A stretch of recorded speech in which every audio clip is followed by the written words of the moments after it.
Umar, listen to this. Isn't it a strange coincidence that at the same time Umar Budang is facing allegations for stashing party funds in London, his wife is in London at the same time? How can they insinuate this in the newspapers? The investigators are coming to question me tomorrow. Why do we have to go through this all the time? This guy, whoever he is, just picks up a pen and scribbles. We're trying to do the right thing and we're innocent. Why does it have to be so difficult? The right thing is never easy. And you think about this, young woman.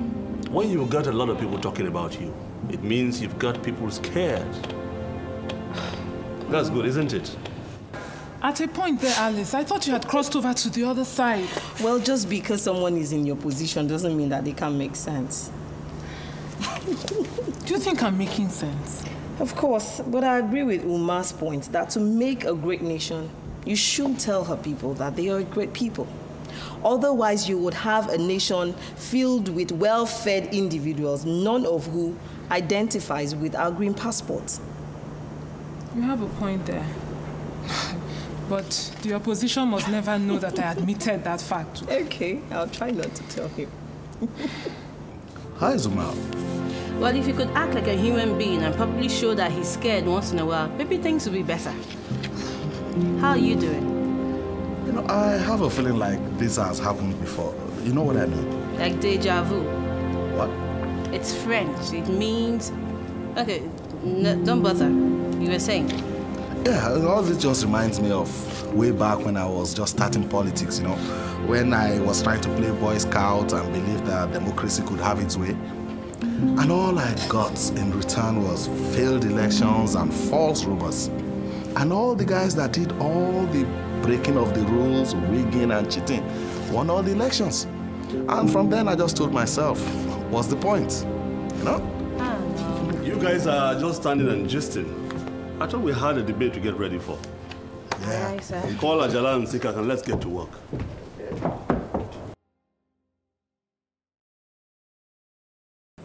Oh, okay. Good, good. Thank you very much. Good. Oh my goodness, thank you. Ah, this is beautiful. I've been talking to the party agents around the country. Guess what? Tell me something. Our responses are working. Of 200 polled people, 193 were able to differentiate between our symbols from Basisi. 3 of the erring 7 were half blind. Our responses are working. Nice work, Yomi. Nice work. Good job. Good job. Great job. Umar, who will benefit by framing you? How much time do you have? It's a pretty long list, but we have to keep our minds on the debate. I have an interview with the interrogators tomorrow. Meantime, Shegun addresses the press conference, and afterwards we continue to prep. And the 3 kings are still not showing for the debate. It's you and Boma. Falade? No. Falade is not playing because the referee won't take a bribe. Oh, so disappointing. I was looking forward to taking on those men at the debate. One thing I really enjoyed doing as a student union leader at Harvard was taking people on with words, pitting their wits against mine. That's a nice story. But please don't mention the word Harvard if you can help it, especially when dealing with people of the poor people. Get in touch with the Usman camp. I want to challenge him to come forward for the debate. I intend to remain on their necks until they do the right thing.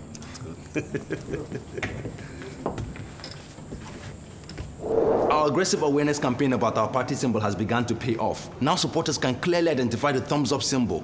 No mistake. This is one thing I like to tell the press. Just don't forget to tell them about the presidential debate, okay? And also find a way to chip in the youth rally. The rally where Boma was doing the funny dance with the students. Hey, Shehu says I actually dance better than you. And oh, he says everyone dances better than you. Shehu, you said that? And remember to talk about the philosophical relevance of our party symbol too, and... I can't believe you say such a thing. Nothing personal. Boma pays us to tell her the truth. No hard feelings. I'm telling you not... Hey, where are you going? Where is it? I am taking the next president of Nigeria to lunch. Call it the success of the thumb. Yes, and I trust that you would take care of the press conference. I'll try. Okay, bye. Shehu? It's the truth. Everybody dances better than you. Oh, yeah. Come on. You can't think to realize. Tell her something. I have nothing to do with this. If I had opened such an account, would I be foolish enough to put in my daughter's name? You tell us, sir. When the accountant was apprehended, he was about to move the money to another account. Mr. Badun, do you know anything about this account? No, I have told you what I know. Well, Mr. Badun, we have reasons to believe that your accountant was working with someone in the party with a lot of weight. I mean, that's the only way he would have been able to carry the money in the first place. Well, that was not me. Until we can prove that, you are not yet out of the wood. I may not be Sherlock Holmes, but you know as I know that the presidential candidate can never move around without being noticed, including fleeing abroad. We are the ones asking the questions here, Mr. Badun. It doesn't make any sense for me to have stolen that kind of money and waited for the accountant to be discovered. This is the effort of somebody who is trying to implicate me. Can't you understand?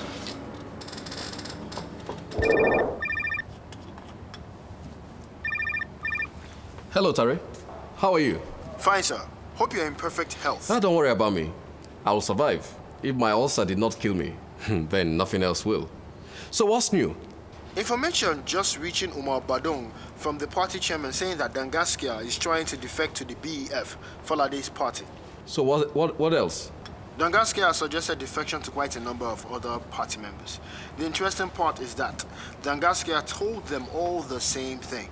He said to cross over, they need to provide some proof of their commitment to Falade's party.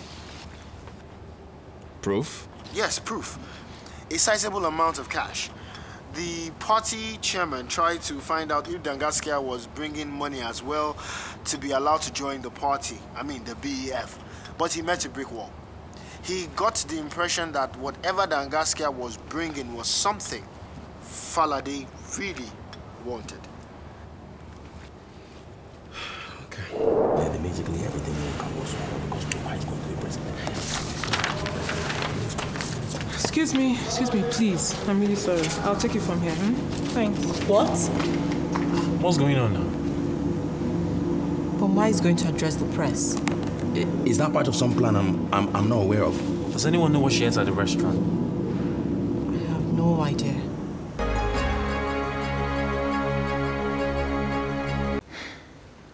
The only way this nation can move forward is if we consider what's really important.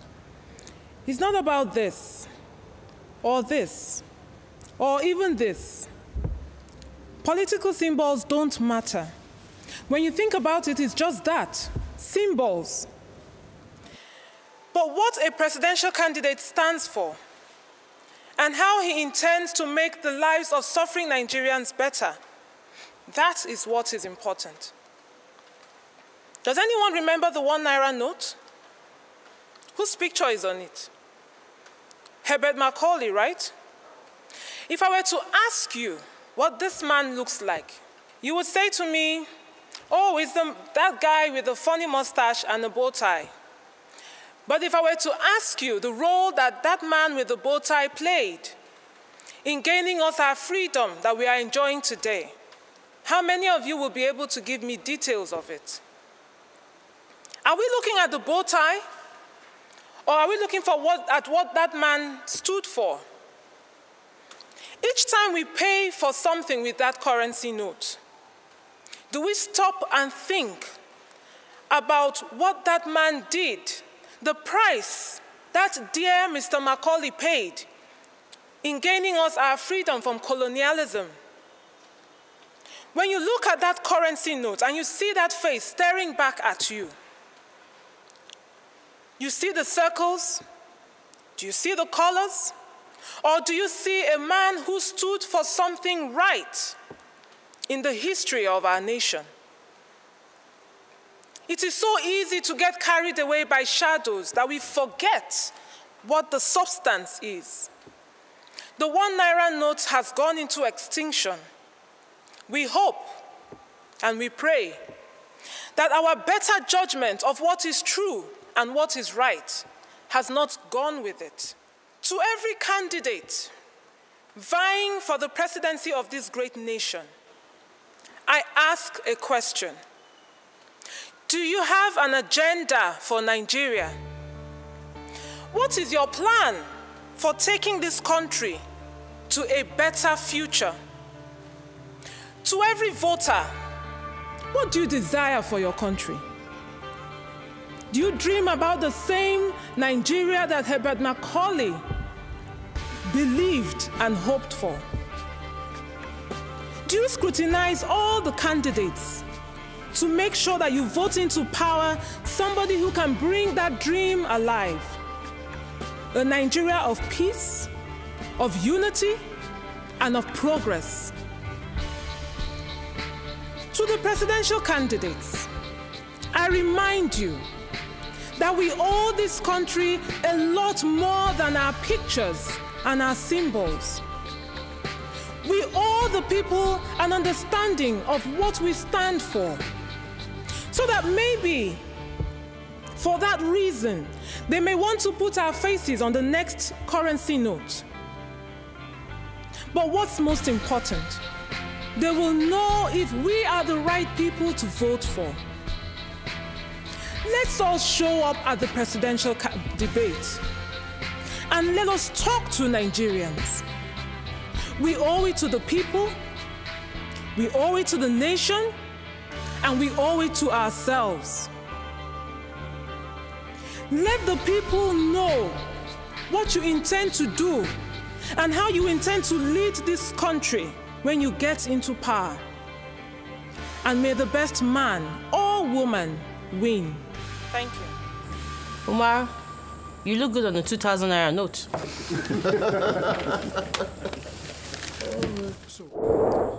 Democracy, a system, a person, or that ideal that lies deep in our hearts. What is democracy? My government teacher, God rest his soul, defined democracy as government of the people, for the people, and by the people. Without the people, there is no democracy. And democracy boils down to a single word: choice. If the people do not know the candidates well enough, how then do they choose? Because Nigerians have seen years of deprivation and are asking for a leader that will lead us forward. We need leaders who are prepared to take their visions to the streets. Leaders who will not coerce or deceive people out of their votes. Leaders who are ready and able to think and come up with solutions that will work for Nigerians.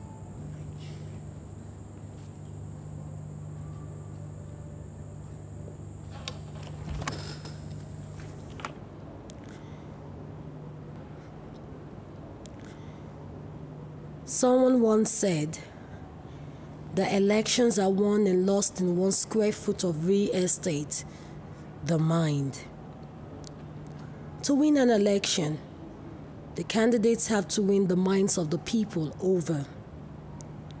And whether you're trying to convince people who are learned or uneducated, or people who are rich, or people who are poor, you can only do so if you have a plan for the betterment of their lives, and not just any kind of plan. A plan that has been tried, tested, analyzed, carefully thought over, and that is workable. Our country is too important to be left in the hands of people who have not prepared themselves to rule it.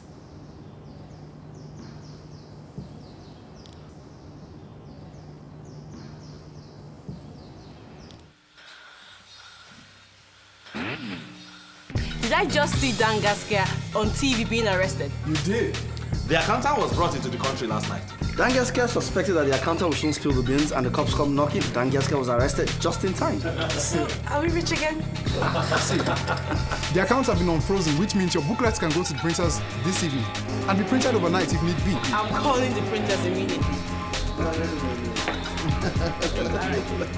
Okay, people, let's go. We have a presidential debate to get ready for. Sure.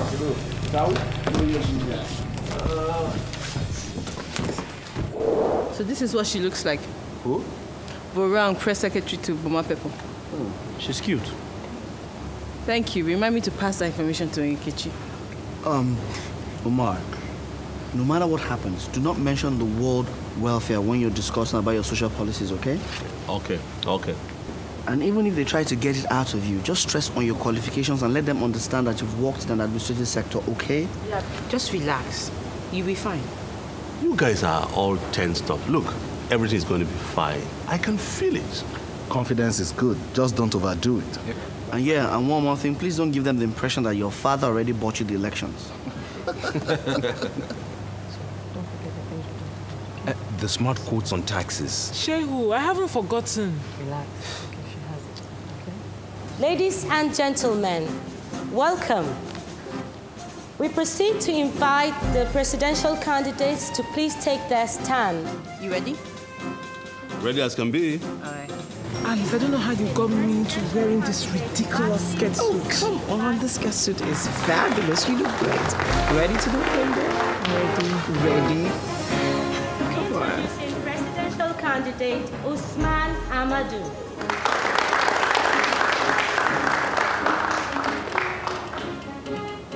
Introducing presidential candidate Umar Badoon.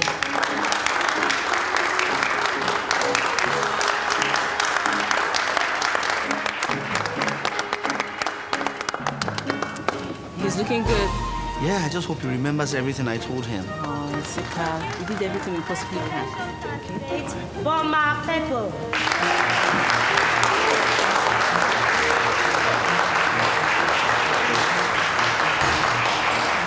And introducing presidential candidate Dele Falade.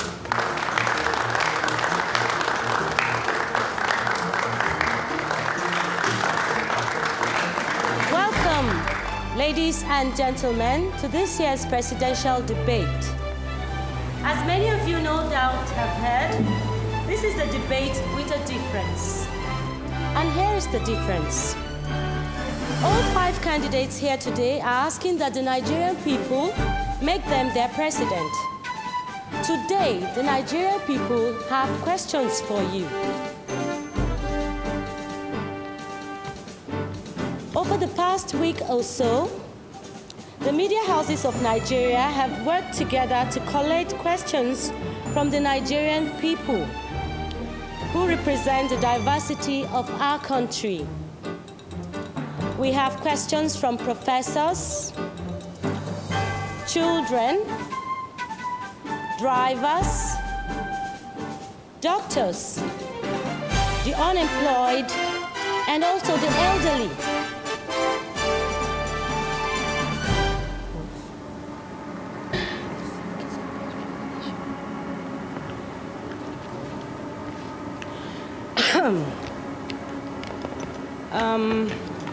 Ladies and gentlemen, I'm afraid we have a new development.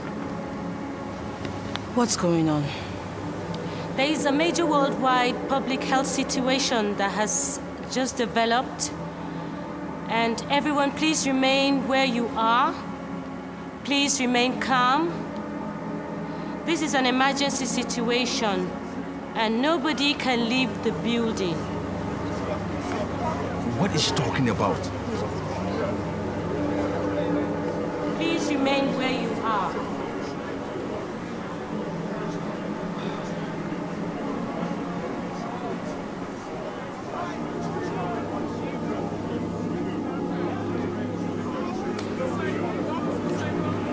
Is this the whole idea of a debate of the difference?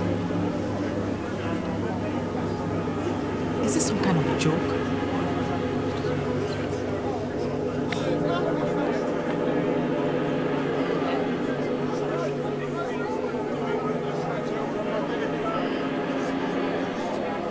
All right, everyone. Please remain calm. We have been asked to stay indoors by the Center for Disease Control. Please remain calm and stay where you are.